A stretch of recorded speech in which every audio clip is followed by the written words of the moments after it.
Hi hello friends, welcome to my channel Kranti Ranga's world.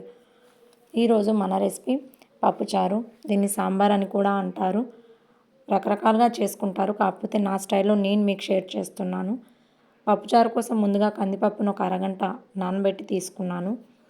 నానబెట్టి తీసుకున్న కందిపప్పులో ఉల్లిగడ్డ, టమాటో, తెల్లగడ్డ, పసుపు, 1 టేబుల్ స్పూన్ నూనె కూడా వేసి ఇవన్నీ మునిగేంత వరకు నీళ్లు వేసుకుని మూత పెట్టి 4-5 విజిల్లు రానివ్వాలి.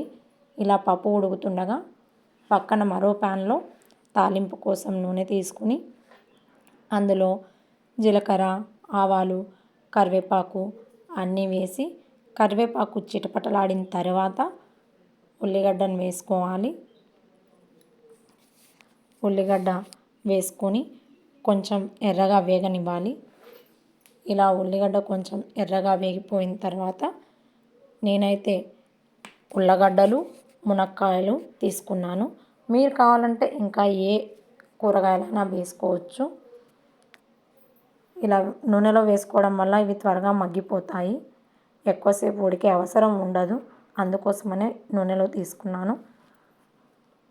2 నిమిషాలు ఇలా మగ్గిపోయిన తర్వాత 4 పచ్చిమిర్చి కూడా వేసుకుని మగ్గించుకోవాలి.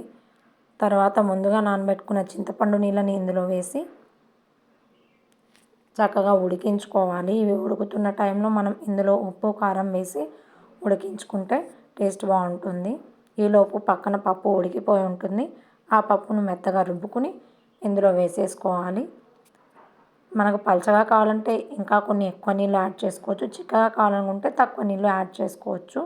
అలా వేసుకుని ఇలా ఉడుకుతున్న టైంలో కచ్చాపచ్చాగా దంచుకున్న 4 తెల్లబాయలు, అలాగే ఒక చిటికెడంత బెల్లం టేస్ట్ కోసం పిల్లలు ఇష్టంగా తింటారని వేసుకున్నాను.